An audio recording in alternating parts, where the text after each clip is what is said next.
જય શ્રી કૃષ્ણ.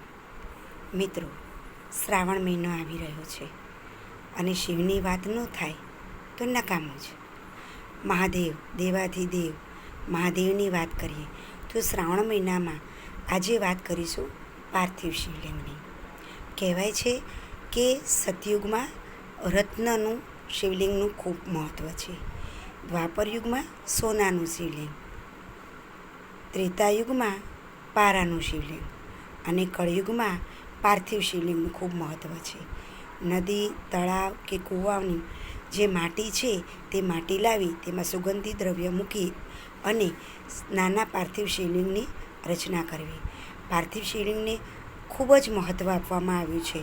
શ્રાવણ મહિનામાં તેનું મહત્ત્વ કહું તો નદીઓમાં જેમ ગંગાને પવિત્ર નદી કહેવામાં આવે છે, દરેક મંત્રમાં ઓમકાર પ્રણવ મંત્રને મહત્ત્વ આપવામાં આવે છે. વર્ણોમાં જેમ બ્રાહ્મણને શ્રેષ્ઠ વર્ણ કહેવામાં આવે છે, તેવી જ રીતે દરેક નગરીમાં કાશી નગરીને શ્રેષ્ઠ નગરી કહેવામાં આવે છે.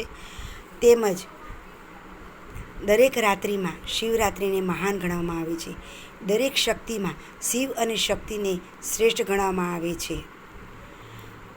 આ સર્વનું જો મહત્ત્વ કહીએ તેનાથી પણ વિશેષ મહત્ત્વ પાર્થિવ શિવલિંગનું છે. પાર્થિવ શિવલિંગની પૂજા અર્ચન કરવાથી સ્વયં શિવ ત્યાં અંદર મૂર્તિની અંદર હાજર રહે છે.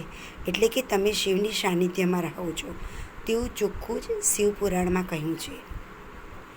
જે વ્યક્તિ કાયમ જો શિવની પાર્થિવ શિવલિંગની પૂજા કરે તો તે જીવન દરમિયાન તો ધન ધાન્ય અને સર્વ ઈચ્છાઓ મનોકામનાઓ પૂર્ણ કરનારું રહેશે, પણ મૃત્યુ બાદ પણ તે શિવના ધામમાં જાય છે અને ત્યાં પણ શિવના ધામમાં અનેક વર્ષો સુધી રહ્યા પછી જ્યારે જન્મ ધારણ કરે છે ત્યારે ચક્રવર્તી રાજા સમાન તે સુખ પામે છે. જે વ્યક્તિએ ક્યારેય શિવનું પાર્થિવ શિવલિંગ નથી બનાવ્યું તે શૂલપ્રોત નામના અતિ ભયંકર નરકમાં જાય છે તેવું શિવ પુરાણમાં કહ્યું છે. એટલે જીવનમાં એકવાર તો પાર્થિવ શિવલિંગ બનાવી તેની પૂજા કરવી ખૂબ જ શુભ ગણાય.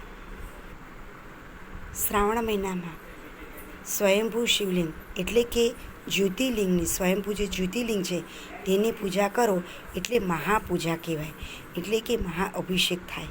અભિષેક કરવાથી આત્માની શુદ્ધિ થાય છે. તેવી જ રીતે શિવને દીપદાન કરો. શિવને દીપ ખૂબ પ્રસન્ન છે. શિવ આગળ તમે દીપ કરવાથી તમારામાં જ્ઞાનનો વધારો થાય છે. સુગંધી દ્રવ્યથી તમે આયુષ્યમાં વૃદ્ધિ મેળવો છો અને પુણ્ય મેળવો છો. તેવી જ રીતે ધન અને આયુષ્ય મેળવવા માટે ધૂપ કરો, એનાથી તમને એ સુખની પ્રાપ્તિ થાય છે.